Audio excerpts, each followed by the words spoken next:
the whistling against the Yankees. Now, again, a lot of people are going to criticize him because he's a Yankee fan, and they're thinking, oh, well, the reason that he put the video out there is because the Astros beat the Yankees this year in the ALCS. Well, he went on live and said, no, the reason that I want to do is I want to make baseball fair for everybody. So he mentioned that he would like this to stop, and if it keeps going on, that he doesn't, it's not good for the game. So here, some trades that have gone down and some contracts that have been signed. Corey Kluber left the Cleveland Indians and signed with the Texas Rangers. So that is that. He signed with the Rangers. So he left the Indians and signed with the Rangers. He's looking. Rangers are taking on. Okay, Kluber has an $18 million club option. He's going to be 34 years old. It's coming off the season when he was limited to pitch 7 starts, broken arm, and a sustained oblique. Kluber manages a 5.80 ERA before the injury bug came after him. His fastball had peaked after 93.2 miles an hour in 2004, was operating just at 91. Not so convincingly, his hard contact rate rose at a career worst 37.5%. So the Rangers took a chance on him. They took a chance on him. Again, guys, if you have not heard, Garrett Cole signed with the Yankees as well. So that's another trade that went down in that world. A little bit of Boston Red Sox news. In appreciation of Brock Holt, whose job with the Red Sox might be gone, but whose legacy is secure. The Red Sox, guys, if you do not know, and I'm a Red Sox fan myself, they are trying to dump salary to get underneath the luxury tax that they're going to be paying. I'll get into that later on in my baseball story. I have a thing of how they will be paying a lot of money for the luxury tax of being over luxury tax purposes. Now, to replace Brock Holt, the Red Sox signed Jose Peraza to a 1-year, $3 million deal. So that's the replacement. Again, we're all hoping maybe possibly to see Dustin Pedroia back this year, guys. He's been out for the last few years. David Price has been out there as well that could be traded. Here's 5 reasons why Peraza should not be overlooked. This is by Dakota Randall of NBC. He's young and cheap. He's versatile. Just to name a few things there, guys. He definitely will help the 40-man roster.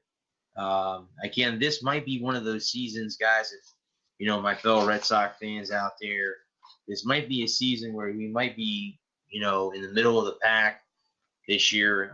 Again, we didn't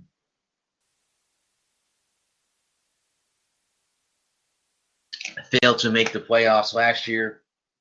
In fact, I think we just finished above 500 last year, so it was a little bit of a struggle last year. Not a good year after, of course, us winning the World Series in 2018. It was something else, but that is how it was. So the Red Sox did go out and sign Chaim Bloom, who was formerly with the Tampa Bay Rays. This is another article written saying this has been by Mike Cole of NBC Sports. Also said that Chaim Bloom has been running the Boston Red Sox for about 2 months now, and at least one thing is quite clear. He doesn't like to give away too much of his plan. Bloom is a fine public speaker, but he carries himself with a fairly strong sense of confidence. He's drawn rave reviews across baseball. Also, he clearly knows what he's doing.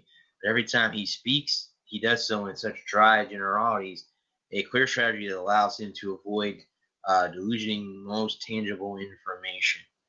So he's not going to really give out a lot of it, guys. He's been trying to cut payroll.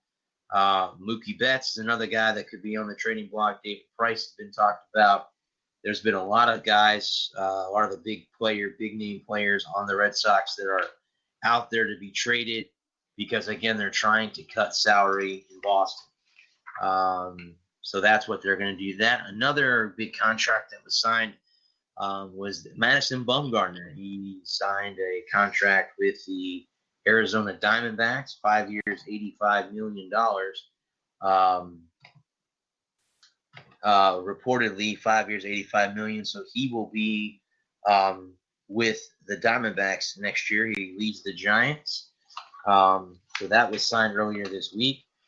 Here are the power rankings moving into the winter meetings. This is how they rank them. Number 1 is the Yankees. Number 2 is the Nationals. Number 3 is the Astros. 4 is the Braves. 5 is the Dodgers. 6 is the Rays. The Oakland Athletics at 7. The Phillies at 8. The Cardinals at 9. I almost said the Blues. The Brewers at 10. The Twins at 11. The Rangers at 12. The Mets at 13. The Cubs at 14. The Red Sox at 15. The Diamondbacks at 16. The Indians at 17. The Los Angeles Angels of Anaheim at 18. The Padres at 19. The White Sox at 20. The Reds at 21. The Blue Jays at 22. The Giants at 23. The Mariners at 24. The Rockies at 25. The Royals at 26. The Pirates at 27. The Marlins at 28. The Orioles at 29. And the Detroit Tigers round out the top 30. So here we are, guys, with the Red Sox, Yanks, Cubs sent 2019 luxury tax bills. So here we are with those, guys. New York has run up a total of $348 million in tax since the payroll restriction system began in 2003, owning money in every year except 2018. The LA Dodgers are second at $150 million, followed by the Red Sox at $50 and the Cubs at $11 million. This year's initial tax threshold was $206 million, counting payrolls by average annual values and including earned bonuses. Cash transactions, option buyouts sent over $14 million per team in benefits. Among regular payrolls, which include salary, prorated shares of signing bonuses, and earned bonuses, the Red Sox topped the major leagues for the second straight season at $228 million. The Yankees were next at $226 million, followed by the Cubs at $220 million, the Washington Nationals at $205, and the Dodgers also at $205. 5 of the top 10 spenders missed the playoffs, with the Red Sox and Cubs joined by the Giants, $183 million, the Angels at $166 million, and the Philadelphia Phillies at $161 million. Just 2 teams from the dozen lowest payrolls reached the postseason. Tampa Bay Rays, the last, at $68 million, defeated the 26th-ranked Oakland A's at $96 million in the AL Wild Card game, then lost to Houston in 5 games, the 5-game division series. Overall, spending on a regular payroll was dropped for a third straight year, and arbitration caused a large signing bonuses for Mike Trout, Alex Bregman, Jacob deGrom, Paul Goldschmidt, Clayton Kershaw, Manny Machado, and A.J. Pollock. Those bonuses are all prorated over the length of each contract, and payrolls totaled $4.219 billion, down from $4.227 billion in 2018 and $4.245 billion in 2017. But teams set a record at $4.7 billion in compensation by average annual values, an increase of $157 million that flows the larger term trend. That came after an offseason when the clubs committed $3.88 billion in guaranteed money. The biggest spending spree ever. Atlanta, Cincinnati, Colorado, Houston, Milwaukee, Oakland, San Diego, and St. Louis had their highest AAV payrolls. Among regular payrolls, which better display a year-after-year shift, Detroit dropped from $191 million in 2017, $133 in 2018, and $177 million this past year. Baltimore cut from $167 million to $137 million to $83 million this year, so they're out of that. Toronto fell from 165 to 157, and then now to 120 this year. The Royals, $154 million in 2017. In 2018, $127 million. Now they're down to $102. Under new CEO Derek Jeter, Miami shaved $117 million in 2017 to $90 in 2018 to $76 million in 2008 this year. That's amazing. But one season drop this year included San Francisco, $27 million, Arizona, Cleveland, and Seattle at $23 million each. Large rises were handed by Philadelphia up to 54 to 161 million, and the Yankees, who rose by 43 million. New York dropped to 6th in 2018, rose to 2nd this year, and figures to lead the major leagues next year after reaching a record $324 million 9-year contract with pitcher Garrett Cole. Other teams with significant hikes include Cincinnati, $34 million, Chicago White Sox, $26 million, Milwaukee, $27 million, Chicago Cubs, $22 million, and the World Series champion Washington Nationals at $21 million, showing a wide disparity to the top 50 players average $24.1 million, while its listed major league salary of rough over 1,500 players who spend at least one day at a big league roster this year that average $2.4 million. Next year's tax starts at $208 million, and New York's rate will rise from 20% to 30% on the first $20 million over 32 to 42% on the next $20 million, 62.5 to 75% on any amount above $248 million. If the Yankees exceed $248 million, which now appears likely, their top selection in the June 2020 amateur draft would be dropped 10 places. Checks for a competitive balance tax is normal going on. Go to the commissioner's office are due by January 21st. The first $13 million of tax money is used to fund player benefits, and the 50% of the remainder will be used to fund player individual retirement accounts.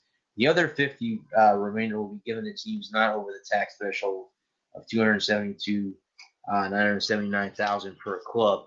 So those are the numbers, guys. Just think of those numbers. You're talking billions of dollars, that some teams have and other teams just don't have it. You have a lot going on. So yeah, it's interesting to say the least.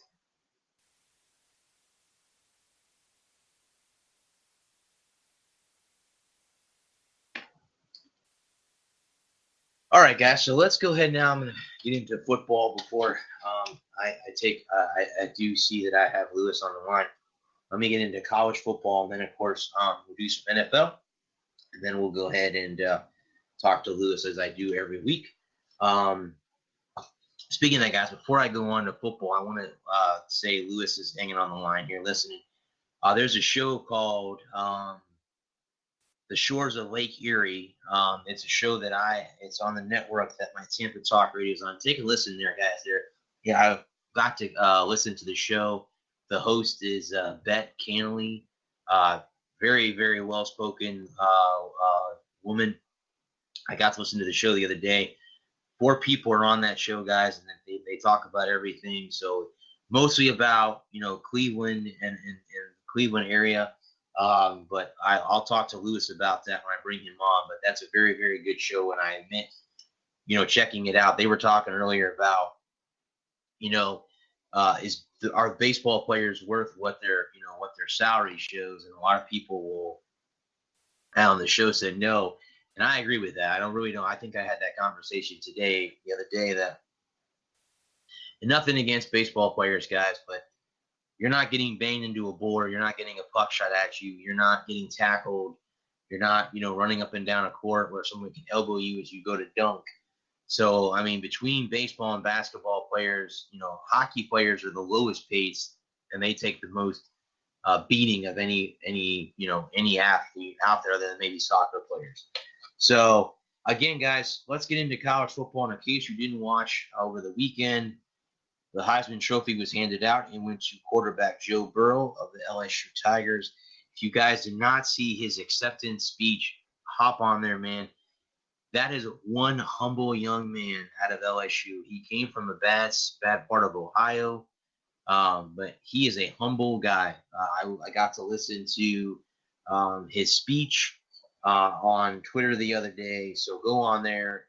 He's a humble guy, and that was great to see him win the Heisman Trophy. There was a football game, guys, before the bowl series begins. There was a football game last Saturday, and of course, I talked about it last week on the show. Probably one of my favorite games of the year, and that's